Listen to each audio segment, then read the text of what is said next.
आज के इस वीडियो में हम बहुत इम्पोर्टेंट टॉपिक पढ़ेंगे। हाइगेंस के तरंग सिद्धांत से अपवर्तन की व्याख्या। यह बोर्ड एग्जाम के लिए मोस्ट इम्पॉर्टेंट है। अपवर्तन की व्याख्या करने के लिए हमको प्रकाश के अपवर्तन के नियम सिद्ध करने होंगे। अपवर्तन के दो नियम हैं। पहला नियम है साइन आई अपॉन साइन आर बराबर एम, स्नेल का नियम सिद्ध करना है। और दूसरे में आपतित किरण, अपवर्तित किरण और अभिलंब तीनों एक ही तल में होते हैं, इसे सिद्ध करना है। सबसे पहले मैं डायग्राम के बारे में बताऊंगा। तो एग्जाम में जब ये आएगा तो हमको थ्योरी लिखना होगी कुछ इसके चित्र के बारे में। डायग्राम मैंने पहले इसलिए बनाया है कि वीडियो छोटा रहे। तो सर्वप्रथम थ्योरी लिखी जाएगी कि माना पहले माध्यम में विरल माध्यम वायु है, दूसरा सघन माध्यम कांच है। माना पहले माध्यम में प्रकाश V1 चाल से किसी Z डैश पृष्ठ पर तिरछा गिरता है। ये कोई पारदर्शी पृष्ठ है, जैसे कांच का स्लैब, कांच का टुकड़ा। यह दूसरे माध्यम में मुड़ जाता है और V2 चाल से चलने लगता है। ये रेड कलर से है, इसे कहते हैं तरंगाग्र, इसे कहेंगे तरंगाग्र। ये तरंग के लंबवत दिखाते हैं। तो तरंगाग्र पृष्ठ पर तिरछा गिरेगा, माना ये कोण आई है। ए भी तरंगाग्र पृष्ठ से आई कोण बना रहा है। ये कोण आई है तो ये एंगल भी आई के बराबर होगा अगर हम जोड़ घटाकर इसको देखते हैं तो।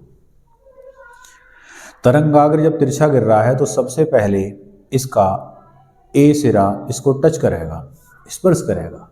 हाइगेंस कहते हैं कि इसका जब सिरा यहाँ ए को टच करेगा तो यहाँ से एक नई तरंग चलने लगेगी V2 चाल से, जिसे कहेंगे द्वितीयक तरंगिका। तो ये द्वितीयक तरंगिका है। V सिरा बाद में यहाँ पहुँचेगा, उसके जाने में यहाँ तक टाइम लगता है T। तो V से यहाँ तक पहुँचने में कितना टाइम लगता है T। तो हमने सबसे पहले लिखा V A डैश, इस पॉइंट को A डैश कहेंगे। यहाँ से यहाँ तक की दूरी होगी चाल गुणा समय। तो सबसे पहले हम लिख लेंगे यहाँ से यहाँ तक की दूरी चाल गुणा समय, इन तरंगों की चाल। जितनी देर में यहाँ पहुँचेगा इतनी देर में यहाँ से तरंग यहाँ पहुँच चुकी होगी और इसे इससे मिलाया। इस तरंगाग्र का नाम होगा A डैश B डैश और ये एंगल हमने माना R। ये एंगल R है तो ये एंगल भी R के बराबर होगा। ये 90 डिग्री। तरंगाग्र तरंग के लंबवत होता है। जितनी देर में ये यहाँ पहुँचा इतनी देर में यहाँ से ये यहाँ तक तरंग पहुँचेगी। तो ये डिस्टेंस लिखेंगे A B डैश बराबर चाल गुणा समय। यहाँ से यहाँ तक की दूरी, ये चाल इस तरंग की और टाइम T। अब हमारा कार्य है कि हम इस पहले त्रिभुज में और दूसरे त्रिभुज में साइन का फॉर्मूला लिखेंगे। त्रिभुज A B A डैश में, A B A डैश में साइन का फॉर्मूला, साइन आई बराबर, साइन होता है लंब बटे कर्ण। तो आई के सामने की भुजा ये हो गई लंब B A डैश, कर्ण 90 डिग्री के सामने का ये हो गया कर्ण, ये लंब और ये कर्ण, कर्ण हो गया A A डैश।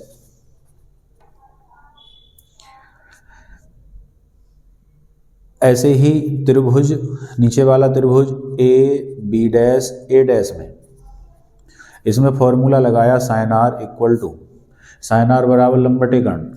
ये लंब और ये कर्ण, तो लंब है ए बी डैश अपॉन कर्ण है ए डैश।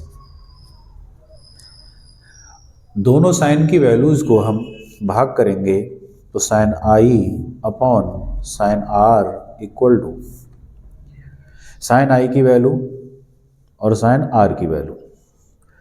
आई की वैल्यू है B A dash upon A dash R की वैल्यू है A B dash upon A dash, ये वैल्यू हमने रख दी।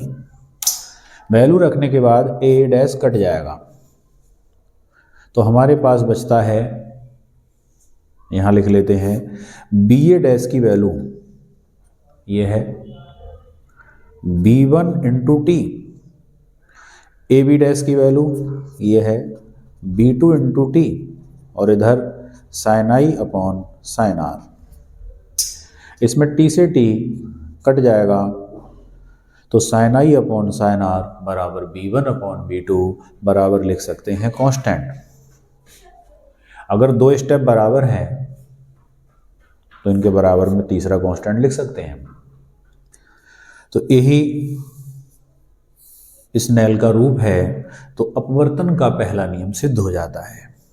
ये अपवर्तन का प्रथम नियम सिद्ध हुआ, इसे हम स्नेल का नियम भी कहते हैं,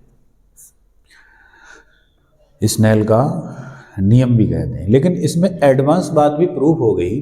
स्नेल का नियम तो था साइन आई अपॉन साइन आर बराबर कांस्टेंट, इसमें साथ में एक्स्ट्रा ये भी प्रूव हो गया कि कांस्टेंट B1 अपॉन B2 के बराबर होता है। अब अपवर्तन के दो नियम हैं, पहला तो सिद्ध हो गया, दूसरा क्या है? दूसरा हम थ्योरी से लिखते हैं। चित्र से स्पष्ट है कि आपतित तरंग, अपवर्तित तरंग और अभिलंब, ये ग्रीन कलर से, तीनों एक ही तल में हैं। तो इस प्रकार हमारी अपवर्तन की व्याख्या कंप्लीट हो जाती है। बस डायग्राम की थ्योरी लिखना है शुरू में, और सेकंड नियम की यहाँ थ्योरी लिखना है।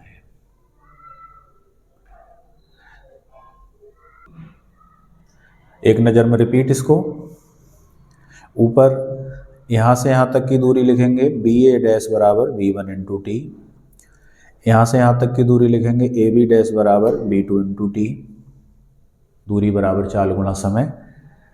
पहले त्रिभुज में साइन आई का फॉर्मूला, लंब, ये लंब बटे कर्ण लिख दिया।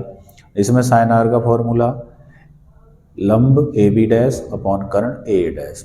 साइन आई बटे साइन आर भाग किया तो ए डैश कट जाएंगे, बी ए डैश का मान लगा दिया, ए बी डैश का मान लगा दिया, टी से टी कटने पर कांस्टेंट आया।